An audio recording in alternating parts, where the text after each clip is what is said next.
நேயர்களுக்கு வணக்கம். இன்னைக்கு தான் உண்மையான சண்டையே இருக்கு. டேபிள் டாப்ல இருக்கிற 4 டீம் இன்னைக்கு மோத போறாங்க. யார் ஜெயிக்க போறா? யார் தோக்க போறா? அப்படின்றது இன்னைக்கு நைட் தெரிஞ்சிரும். இன்னைக்கு MI versus LSG, DC versus RCB மோத போறாங்க. இப்போ எம்ஐ விசஸ் எல்எஸ்ஜி மேட்ச பத்தி பார்க்க போறோம். நம்ம கூட former state cricketer doctor V Giri sir இருக்காரு. அவர்ட்ட பேசலாம். சார் வணக்கம். புதிய தலைமுறையினருக்கு வணக்கம். ம். கரெக்டாக சொன்னீங்க, சண்டே அன்றைக்கி தான் சண்டே இருக்குது. ஓகே. அதனால் வந்து டெஃபினட்டாக இது வந்து டிவி பக்கத்தில் உட்காரணும், எழுந்தக்கூடாது. அந்த மாதிரி இன்ட்ரெஸ்டிங் இது இருக்குது. ஓகே. நல்ல மேட்ச்சு. நாலு match டீமும் நல்ல மேட்ச்சு. ஆல்மோஸ்ட் 1, 2, 3, 4 வரக்கூடிய சைடு 4. அதனால் வெரி வெரி குட் மேட்ச். இதில் ஜிடி ஒன்று தான் இல்லை. ஜிடி அது அவங்க வந்து டெஃபினட்டாக தே வில் கம்னு எனக்கு தோணுது. எம்ஐ 4 வெற்றிகளை தொடர்ச்சியா பதிவு செஞ்சிருக்காங்க. இன்னைக்கு 5வது வெற்றிக்கு வாய்ப்பு இருக்கா? கண்டிப்பாக. அவங்க நான் தான் சொன்னேன், டைகர் புலி. அவங்க வந்து வந்தானாக்க வேகமாக வருவாங்க. பட் எல்எஸ்ஜி வந்து ஒரு கிராக் சைடுன்னு சொல்லலாம். அவங்க பேட்டிங் வந்து out of the world batting அவங்களுக்கு லைனப்பு. அதனால் கண்டிப்பாக அவங்க பேட்டிங் வந்து கிளிக் ஆச்சுனாக்க எம்ஐ ரொம்ப கஷ்டப்படுவாங்க. 1, 2, 3, 4, 5, 6 செம்ம பேட்டிங் வச்சுருக்காங்க அவங்க. அதில் 4 ஃபாரினர்ஸ். போலர் ஃபாரினரே கிடையாது. அவங்கெல்லாம் மாற்றிச்சுன்னா ரொம்ப நல்லாயிருக்கும் மேட்ச். ஓகே. எல்லாரையும் அடிப்பாங்க அவங்க. ஸோ அந்த ஒரு ரிஸ்க் இருக்குது எம்ஐக்கு. அதோட எம்ஐ போலிங் வந்து very very superior compared to LSG. அதனால் டெஃபினட்டாக வந்து மேட்ச் டஃப்பாக இருக்கும். ஒன்றும் ப்ரெடிக்ட் பண்ண முடியல. இதில் எம்ஐலேருந்து வரேன். எம்ஐ லாஸ்ட்டு 4 மேட்சஸ் எடுத்துக்கிட்டீங்க அப்படின்னா ஒன்று மட்டும்தான் டேபிள் டாப்பில் இருக்கிற டிசிக்கு அகேன்ஸ்டாக வின் பண்ணியிருக்காங்க. மித்ததில் 2 எஸ்ஆர்ஹெச், 1 சிஎஸ்கே. இதை வச்சு அவங்க வந்து ரொம்ப டாமினண்ட்டான ஒரு டீம் அப்படின்னு எடுத்துக்க முடியுமா? ஏன்னா கீழே இருக்கிற 2 டீமை வின் பண்ணியிருக்காங்க அப்படின்னு. ஃபர்ஸ்ட் டாப் 6ல் இருக்கும்போது அந்த டீம் எல்லாமே on the day they can beat each other. Okay. உன்னத்தினா வந்து சாப்பிடக்கூடிய சக்தி இருக்குது அவங்களுக்கு ஆன் த டே. அது வந்து ஒரு தின் லேயர் தான் செப்பரேட் பண்ண அவங்கள வின்னுக்கும் இதுக்கும். ஏதாவது ஒரு 1 hour 2 hours அதில் மாறிப்படும் மேட்ச்சு. ஸோ அந்த மாதிரி தான் ஆகும் வழிய மற்றபடி அவுட்ரைட் டிஃபீட்லாம் இருக்காது. ஆமாம், ஒன் சைடடெல்லாம் இருக்காது. இது இனிமேல் வர மேட்ச்லாம் ஒன் சைடு இருக்காது. ஏன்னா இந்த 4 டீம் தான் ஒன் சைடு இருக்க காரணமாக இருக்கும். பாட்டமில் இருக்க 4 டீம் இவங்கெல்லாம் ஒருத்தர் மோதும்போது த்ரில்லிங்காக தான் இருக்கும் கண்டிப்பாக. அண்ட் சம்டைம்ஸ் வந்து பிச்செல்லாம் ஃபேவரபுளாக இருந்ததுனாக்கா எல்லாமே 200 மேலே போகும். இவங்க 6 டீம் விளையாடுற மேட்சஸ் எல்லாமே 200 மேலே போகும். இன்னொன்று சார், மும்பை ஆப்போனன்ட் கூட எந்த ஆப்போனன்ட் கூட எதிராக விளையாடுறாங்களோ அவங்க பலவீனத்தை யூஸ் பண்ணி இவங்க பலமாயிடுறாங்களோ அப்படின்ற மாதிரி ஒன்று. என்ன அப்படின்னா, பும்ரா விக்கெட்ஸ் கம்மியாக இருந்தாலுமே அவரோட எக்கனாமி ரேட் ரொம்ப ரொம்ப லோவாக வச்சிருக்காரு. அவரை எஸ்ஆர்ஹெச்சுக்கு அகேன்ஸ்டாக கொண்டு வந்தாங்க. பவர் பிளேலேயே 2 ஓவர் போட்டாருன்னு நினைக்கிறேன். அகேன்ஸ்ட் சிஎஸ்கே தீபக் சாகரை வச்சு ஓப்பன் பண்ணாங்க. ரொம்ப நல்லா 3 ஓவர் போட்டாருன்னு நினைக்கிறேன் தீபக் சாகர். ஸோ வந்து டாக்டிக்ஸே வந்து ரொம்ப ரொம்ப நல்லா இருக்கு அப்படின்னு. எல்லாரும் நல்லா ப்ராக்டிஸ் பண்ணுவாங்க சார். மும்பையில் டெஃபினட்டாக பண்ணுவாங்க. ஏன்னா திங்க் டேங்க் சாலிடாக இருக்குது. ஏன்னா சச்சின் தெண்டுல்கரே அங்கே வந்து உட்காந்துக்கிறார் அந்த டீமோட. அண்ட் மஹிலா ஜெயவர்தன் வந்து சூப்பர் மேன். அவர் கேப்டனாக இருந்திருக்காரு. ரொம்ப பிரமாதமான பிளேயர், கோச் அவர். ஸோ கண்டிப்பாக வந்து ஹோம்ஒர்க் நல்லா பண்ணுவாங்க. அண்ட் டெஃபினட்டாக நல்லா பண்ணுவாங்க. Every team will do better except CSK. சிஎஸ்கேல தான் திங்க் டேங்கே கிடையாது. ஏன்னா அந்த பிளாட்டிங் எதுவுமே கிடையாது. அவங்களே ஒத்துக்கிறாங்க. அது அவங்க வந்து instinctive which is very very bad for cricket. கிரிக்கெட்டில் வந்து இன்ஸ்டிங்டிவ் பண்ணாக்க நீ வந்து லக்கில் பிழைக்கிறேன்னு அர்த்தம். அது ஃப்ளெமிங்கே ஒத்துக்கிறாரு. செலெக்ஷனில் கொஞ்சம் தப்பு பண்ணிட்டோம் அப்படின்ற மாதிரி இன்னைக்கு பேசி அவர் என்ன சொல்கிறது, நம்ம தான் இதில் ஆக்ஷன் டேபிள்லேயே நான் கத்தின்னு கேட்டுக்கிறேன். ஓகே, உருப்படாத சைடுன்னே பேர் வச்சேன் நான் சிஎஸ்கே.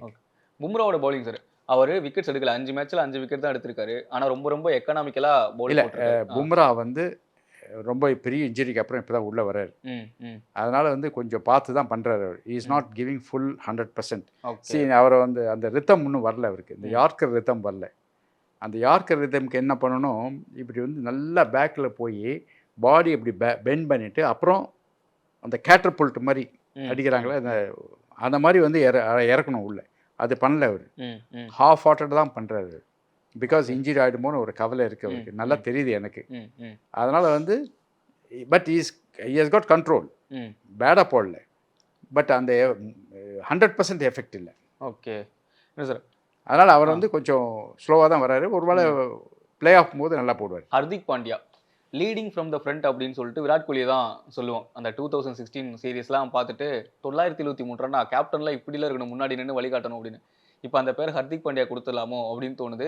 ஏன்னா அதிகபட்சம் டீம்ல அதிகபட்சமா விக்கெட் எடுத்த ஒரு பிளேயர், பேட்ஸ்மேன்ல 170+ ஸ்ட்ரைக் ரேட்ல ஒரு ஆடிட்டு இருக்கிற பிளேயர், கேப்டனும் வேற.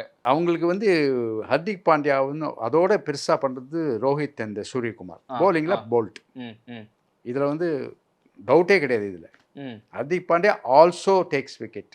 ஓகே. 5வது bowler is also taking wicket, அவ்வளவுதான். மற்றபடி வந்து is not a trump card. கண்டிப்பா. ரோஹித் சர்மா இந்த மாதிரி அவரும் சூரியகுமார் அடிச்சா சென்னையோட அடிச்சாங்க பாருங்க. ஈவன் அடுத்த மேட்ச் கூட அடிச்சாங்க. ஆமா ஆமா. அந்த மாதிரிலாம் அடிச்சாக்க கேப்டன் வந்து ஆராம்சே உள்ள ஈஸி சேர் போட்டு படுத்துக்கலாம். ஏன்னா இவங்க மேட்சை முடிச்சு கொடுத்துருவாங்க. அதனால very lucky to have good side and ஃபார்முக்கு வராங்க இவங்க 2 பேரும். ஒன்று முக்கியமாக சொல்கிறேன், ரோஹித் சர்மா வந்து ராக் பாட்டமில் இருந்தார். நானே சொன்னேன் அவருக்கு வந்து கேம் இல்லை, வரல, மறந்து போச்சு அப்படிலாம் சொன்னேன். அதுக்கப்புறம் சென்னை அகெயின்ஸ்டாக திடீர்னு வந்தார். அவர் ப்ரெஸ்டீஜ் மேட்ச் மாதிரி விளையாடினார். அண்டு மறுபடியும் அதுலேருந்து ஃபார்ம் பிக்கப் பண்ணிட்டாரு. அவர் அடிக்கிற அடியில் வந்து எந்த டீமும் தாங்காது. கோலிலாம் nothing compared to Rohit Sharma அடிக்கிற அடியில். அந்த மாதிரி அடிக்கிறாரு. பிரப் சிம்ரன்லாம் சொல்கிறாங்களா, அவங்களாம் கிட்டக்கே போக முடியாது. ரோஹித் அடிக்க ஆரம்பித்தாக்க even Hyderabad opener Travis Head அவங்களாம் கூட போக முடியாது. ஏன்னா அந்த அடி அடிப்பார் அவர். அவ்வளோ காட்டாம அதிரடி மன்னன்னா அவர் தான் அதிரடி மன்னன். ஆனால் கேப்டனாக இருக்கிறதால கொஞ்சம் பொறுமையாக விளையாடுறாரு. ஓகே. பட் இப்போ வந்து கேப்டன்சியில் அழகாக இப்போ லைசன்ஸ் டு ஹிட் நல்லா ஜம்முன்னு அடிக்கிறாரு. சூரியகுமார் வேற கூட அடிச்சிட்டு இருக்காரு. இதுதான் biggest plus point.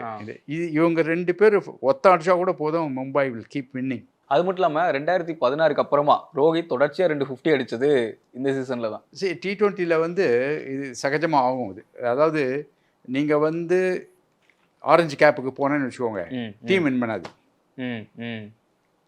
Orange gap KL ராகுல் நிறைய தடவை ஆரஞ்சு கேப் வாங்கியிருக்காரு. அதே மாதிரி கோலி நிறைய தடவை வாங்கியிருக்காரு. அப்போ டீம் வின் பண்ணாது. அந்த வருஷம் சாம்பியன்ஷிப் அடிக்காது. அதனால் வந்து மேட்ச் வின்னிங் நாக்குங்கிறது need not be highest score. வந்து வைட்டலாக சுச்சுவேஷன் ஏற்ற மாதிரி அடிச்சு கொடுக்குறது தான் மேட்ச் வின்னிங். நான் திருப்பதி இந்த ஸ்மார்ட் பாயிண்ட்னு சொல்லுவேன் இல்லையா, அந்த ஒவ்வொரு ரன்னுக்கும் ஸ்மார்ட் பாயிண்ட் நீங்கள் கொடுத்தீங்கன்னாக்க இந்த ஆரஞ்சு கேப்லாம் வேஸ்ட் ஆகிடும். மும்பை இந்தியன்ஸ் பேட்டிங்கில் 2 பேர் மட்டும்தான் பிரச்சனைக்குரியவங்களா இருக்காங்க அப்படின்ற மாதிரி இருக்கு. வில் ஜாக்ஸ் நான் தான் சொல்லிட்டேன், முதல்ல சொல்லிட்டேன், அவங்க 2 பேரும் ட்ராப்பே பண்ணிடலாம். ஏன்னா உள்ள ஆள் இருக்கு அவங்களுக்கு. ஆமாம், யாராலும் வந்து விளையாடலாம். நமந்தீர்லாம் ஒன்றுமே சான்ஸே கிடைக்கல இப்போ. சரியா, அவரெல்லாம் க்ளீனாக உள்ளே இறக்கலாம். And he can hit better than those two. என்னமோ விளையாண்டுருக்காங்க. அந்த மென்ஸ்னு ஒருத்தர் இருக்கார்ல, ஆமாம், அவரும் நமந்து, அப்புறம் இன்னொரு பிளேயர் கூட உள்ளே இருக்காரு. அவங்கள பேசாமல் விளையாடலாம். இவங்க 2 பேரும் வேஸ்ட். ஓகே, டோட்டல் வேஸ்ட் இவங்க 2 பேரும். ஸோ ஃப்ரான்ச்சைஸ் மிஸ்டேக்னு பண்ணாலும் even Mumbai is making mistake. அதான் I'm coming to say every franchise is making mistake. எல்எஸ்ஜியில் மார்க்ரம், மார்ஷ், பூரான் 3 பேருமே ஃபார்மில் இருக்காங்க. ஆனால் பூரான் மட்டும் லாஸ்ட் 3 மேட்சஸாக ஸ்ட்ரகிள் ஆகுறாரு. ஆமாம், கரெக்ட். அவசரப்பட்டு அவுட் ஆகுறாரா? ஆமாம், அவசரப்பட்டு. நான் பூரானுக்கு வந்து முதல்லேருந்து சொல்லிட்டு இருக்கேன், அவர் வந்து ஷார்ட் அடிக்கிறதை கம்மி பண்ணணும். எல்லா பாலும் அடிக்கூடாது. ஏன்னாக்கா எல்லா பாலும் ஒரே மாதிரி இருக்காது, ஸ்பீட் அண்டு பவுன்ஸ். இப்போ ஒரு பாலர் போடுறான்னு வச்சுக்கோங்க, இப்படி போடும்போது அவனோட எஃபர்ட் எவ்வளோன்னு தெரியாது பேட்ஸ்மேனுக்கு. ஒரு பால் அமுக்குவான் ஃபாஸ்ட்டாக, ஒரு பால் ஸ்லோவாக விடுவான். ஆமாம். ஆனால் பேட்ஸ்மேனுக்கு பால் வரும்போது உனக்கு அது தெரியாது. அதனால் நீ அதே ஷாட் அடிக்கக்கூடாது. வாட்ச் பண்ணி ஸ்லோ பண்ணாக்க ஸ்லோவாக வேறு இடத்துல அடிக்கணும், ஃபாஸ்ட்னா ஃபாஸ்ட் வேறு இடத்துல அடிக்கணும். ஸோ இதெல்லாம் பூரான் வந்து பார்க்குறதில்ல. எல்லாத்தையும் அடிக்கிறார், சுனில் நாராயண் அடிக்கிற மாதிரி அடிக்கிறார். That is no good. அவரோட ரெப்புடேஷனுக்கு ரொம்ப கெடுதல் அது. அதே தான் மார்ஷுக்கும். இது மார்க்ரம் வந்து சேஃபாக விளையாடுறாரு. கம்பேர்ட் டு தீஸ் 3, இது 3ல் மார்க்ரம் வந்து சேஃப் பிளேயர். அதனால தான் அவர் வந்து அந்த 2-3 மேட்ச் ஃபஸ்ட்டு ஃபெயில் ஆனார். அதுக்கப்புறம் வந்து அடிச்சுட்டே வர்றார், கண்டினியூஸாக அடிச்சுட்டே வர்றார். அதனால் மார்க்ரம் இஸ் அங்கே வந்து ஆங்கர் பிளேயர். எல்எஸ்ஜியில் மிச்சல் மார்ஸை பற்றி பேசி ஆகணும்னு நினைக்கிறேன். மிச்சல் மார்ஸ் எக்ஸ்பீரியன்ஸ்டான ஒரு பிளேயர். கிட்டத்தட்ட 6 ஃப்ரான்ச்சைஸ்க்காக ஐபிஎல்ல ஆடி இருக்காரு. அது மட்டும் இல்லாமல் அவரே ஒரு கேப்டன் வேறு சவுத் ஆஃப்ரிக்கனுக்கு. இப்படி இருக்கும்போது ஒரு கேப்டனை நீங்கள் வந்து இம்பாக்ட் பிளேயராக போய் உட்கார வைக்கிறது எவ்வளோ தப்பான ஒரு விஷயம். அவர் இன்ஜுரி ப்ரான், அடிக்கடி இன்ஜுரியில் உட்காருவார். அவர் வந்து எப்போ பாரு இன்ஜுரி வரும் அவருக்கு. Injury prone. ஆஸ்திரேலியாவில் நிறைய ஃபுல் சீசன்லாம் விளையாடவே மாட்டார். அப்போ உட்காருவார். அதனால் ஏதோ இன்னும் ஹீல் ஆகலை அவருக்கு. ஸ்ட்ரெஸ் ஃப்ராக்சர்னு ஒன்று இருக்குது மெடிக்கலில். அது என்னென்னாக்கா அப்போ ஹீல் ஆகும். அதுக்கப்புறம் என்ன ஆகும், நீங்கள் போலிங் போடுவோம் பேட்ஸ்மேனும் அது காலை அமுக்கும் போது அந்த ஃப்ராக்சர் வந்து இன்க்ரீஸ் ஆகும், ம், ம், ம், ஸ்ட்ரெஸ் ஃப்ராக்சர் அது. அதனால தான் அவர் கம்ப்ளீட்டாக bowling விட்டார். ம், ம். ஒன்லி ஆமா, as a batsman. So that means fitness கிடையாது அவருக்கு. ம், ம், அதனால தான் அவர் வந்து இம்பேக்டாக உட்கார்றாரு உள்ள. ம், ம், அவர் ஒன்றும் இல்லை, துபேயே உட்காந்துருக்காரு. Why not Marsh? Markram best captain, South Africa captain ம், மார்க்ரம். ம், ம். மார்ஷ் வந்து ஆஸ்திரேலியா, ஆமா, ஆமா. அதில் வெஸ்டர்ன் ஆஸ்திரேலியா தான் கேப்டன் அது. ம். நான் என்ன சொல்கிறேன்னாக்க அந்த டீம் ஃபுல்லாக கேப்டன்ஸ் இருக்காங்க. ஆ. அதனால் அது வந்து அந்த பந்தை தான் அவங்க சூஸ் பண்ணிருக்காங்க. ம். They have to put up with Pant, வேறு வழி Okay. கிடையாது. Okay. பட் நான் என்ன சொல்கிறேன்னா, இம்பாக்ட் பிளேயராக இருந்தால் கூட யூ கேன் கிவ் சஜஷன்.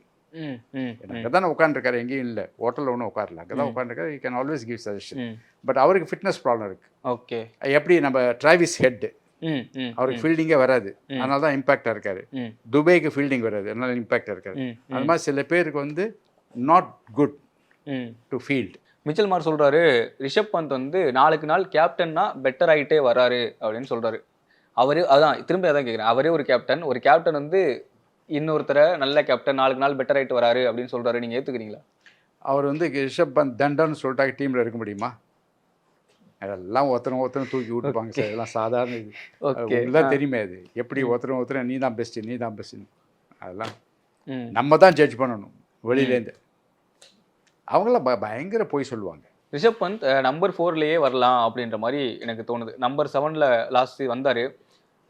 ஏதோ ஒரு பிளேயரோட சேவாக்குன்னு நினைக்கிறேன், அவரோட இதான் படித்தேன். அவர் என்ன சொல்கிறாருன்னா, 2011 விளையாடும்போது டிஆர்எஸ் ஃபஸ்ட்டு டிஆர்எஸ் நான் தான் எடுப்பேன், இன்னொரு ஒரு டிஆர்எஸ் தான் உங்கள் எல்லாருக்கும் அப்படின்னு சொல்லிட்டு நான் சொல்லிட்டேன். ஆமாம் அப்படின்னு சொன்னார். அநியாயம் அது, அநியாயம். ஓகே, அதை வந்து போல்டானா கூட டிஆர்எஸ் எடுப்பார். அதை வந்து பந்த் வந்து டீம் மேனேஜ்மெண்ட்டுக்கு சொல்லணும், நீங்கள் பெர்ஃபார்ம் பண்ணலை அப்படின்னா டீம் மேனேஜ்மெண்ட் உங்களை கீழே ஆட சொல்லுவாங்க, ஆனால் எனக்கு இந்த பிளேஸ் தான் வேணும் அப்படின்னு நீங்கள் தான் சொல்லணும், நம்பர் 4லயே நீங்கள் ஆடலாம் அப்படின்றாரு. நீங்கள் வந்து பர்ஃபார்ம் பண்ணியிருந்தாக்க டீம் மேனேஜ்மெண்ட் சொல்லவும் போதில்லை, சொல்ல மாட்டாங்க, நீங்களும் வந்து கேட்க போகிறதில்ல, இப்போ கேட்க போகிற. அதனால் பர்ஃபார்ம் பண்ணலை. அண்ட் பின்னாடி 3 பேர் இருக்காங்க. மில்லர் இருக்காரு, அப்துல் சமாத் இருக்காரு, பதோனி இருக்காரு. நீங்கள் 3 பேர் முன்னாடி போய் உட்காந்துட்டாங்க, குட்டையை குழப்பினாக்க என்ன அர்த்தம் சொல்லுங்கள்? ஸோ ரோஹித் சர்மா ஆஸ்திரேலியாவில் தனியே ட்ராப் பண்ணிட்டார். அந்த மாதிரி இவருக்கு பேட்டிங் வரலன்னா தனியாக ட்ராப் பண்ணிக்கணும். That is what I am telling. Miller nobody is bigger than the game. Miller number 4ல வரணும் அப்படின்னு எல்லாருமே சொல்றாங்க. ஏன்னா அவர் வந்து நின்று ஆடுனா பெரிய இன்னிங்ஸ் ஆடக்கூடிய ஒரு பிளேயர், பெரிய பெரிய சிக்ஸ் அடிக்கக்கூடிய ஒரு பிளேயர். ஃபர்ஸ்ட் மேட்சே நான் சொன்னேன் அது. அவர் ஏன் வந்து நம்பர் 5ல அனுப்புறீங்க, நம்பர் 6ல அனுப்புறீங்க அப்படின்னு ஒரு கேள்வி இருக்குல்ல. நம்பர் 4ல எப்போ வர போறாரு? இதெல்லாம் வந்து பார்ட் ஆஃப் கேப்டன்சி மிஸ்டேக். கேப்டன்சினாக்க not only captain, manager, coach அவங்களும் சேர்ந்து சஜஸ்ட் பண்ணுறது எல்லாமே all together it's a mistake. நம்ம வந்து முதலே இதை பாயிண்ட் அவுட் பண்ணுறோம். ஏன்னா மில்லரோட கெப்பாசிட்டி நமக்கு தெரியும். அவர் வந்து விட்டா 20 ஓவர் விளையாடக்கூடிய ஆள் அவர். அதனால் அனுப்பணும்னு சொல்கிறோம். இவங்க ஏதோ மைண்டில் வேறு ஏதோ தோணுது, அந்த மாதிரி பண்ணிட்டு இருக்காங்க. அது மாதிரி ரொம்ப நிறையா நடக்கும் டீமில். வந்து மனஸ்தாபம் வரதுக்கு காரணமே அதுதான். பிளேயர்ஸ்க்கு வந்து நிறையா வந்து நடக்குது வந்து சரியில்லை அப்படின்னு தோணும். ஆனால் அதை வாய் திறந்து கேட்டாக்கா ப்ராப்ளம் வரும் டீமில். இதெல்லாம் வெரி காமன், எல்லா டீம்லையும் இந்த மாதிரி ப்ராப்ளம் இருக்கும். சிஎஸ்கேலேயே அந்த ப்ராப்ளம் இருக்குது. இப்போ சுரேஷ் ரெய்னா வந்து சொல்கிறார் சிஎஸ்கே பண்ணுறதெல்லாம் தப்பு அப்படின்றார். அவர் வந்து சிஎஸ்கேல வந்து பில்லர் மாதிரி இருந்தார் ஒரு காலத்தில். அப்போ சொல்லாமல் அதுக்கு ஒரு வெளியே வந்த பிறகு சொல்கிறாரு. அந்த மாதிரி ஒவ்வொரு டீம்லையும் அந்த மாதிரி இருக்கும்.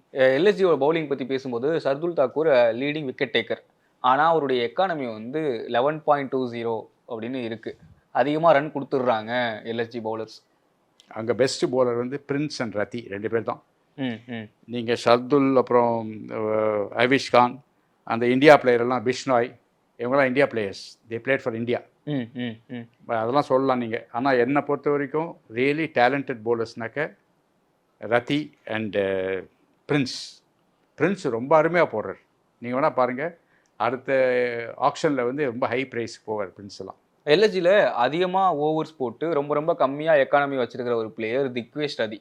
மற்ற எல்லா பிளேயர்ஸுமே வந்து அபவ் 9 தான் எக்கானமி. இல்லை, அதெல்லாம் வந்து எக்கானமி அண்ட் விக்கெட்ஸ் இது வந்து என்னன்னாக்கா டிபெண்ட்ஸ் ஆன் த பேட்ஸ்மேன். யாருக்கு பவுலிங் போடுறாரோ அந்த பேட்ஸ்மேனை பொறுத்துது. அதனால் வந்து பேட்ஸ்மேன் வந்து கடப்பார பேட்ஸ்மேன் வந்து அடிக்க ஆரம்பித்தானாக்க எந்த பவுலரும் இப்போ இன்றைக்கி வருண் சக்கரவர்த்திக்கு ஆட்சி பாருங்கள், அந்த மாதிரி ஆகிடும். அதனால் வந்து அதை பற்றி பார்க்க வேணாம். அவனுக்கு என்ன சரக்கு இருக்குது, என்ன டேலண்ட் இருக்குது, அவனோட ஸ்லோயர் ஒன் எப்படி இருக்குது, அவனோட பவுன்ஸ் ஸ்பீடு வேரியேஷன்லாம் எப்படி இருக்குது அதை பார்த்தா நம்ம டிசைட் பண்ணுறோம். Okay. Will be a better bowler அப்படின்னு சொல்லிட்டு. ஸோ ஆவரேஜாக ஓவர் சீசனில் பார்த்தாக்கா they will do well. Okay. அப்படிதான் சார் டெஃபினட்டாக Rathi and Prince these two are very good. இன்னைக்கு எம்ஐ பேட்டர்ஸ் எல்எஸ்ஜி பவுலர்ஸா இல்லை எல்எஸ்ஜி பேட்டர்ஸ் எம்ஐ பவுலர்ஸா battle? MI all-round okay performance, LSG super batting. So super batting win பண்ண போகிறதா all-round performance win பண்ண பேலன்ஸ்டான team. அதான் சந்தேகம். சூப்பர் பேட்டிங் கிளிக் ஆச்சுன்னா தான் வின் பண்ண முடியும். வேற எம்ஐ வந்து ஆவரேஜாக they will do well. Okay. Super batting வந்து பிரமாதமாக ஆடினாக்க எம்ஐ பவுலர்ஸை வந்து ஒன்று இல்லைன்னு ஆக்கினாக்க then good chance for LSG. Okay sir. ஓவராலாக இன்னைக்கு மேட்ச் அதுதான் இன்னைக்கு வந்து ஒன்றும் ப்ரெடிக்ட் பண்ண முடியாது. இன்னி டே ஃபியூ ஓவர்ஸ் மேட்டர்ஸ். ஓகே. அதில் யார் நல்லா பண்ணுறாங்களோ அதுதான் less mistake will win the match. Okay sir, மீண்டும் சந்திக்கலாம்.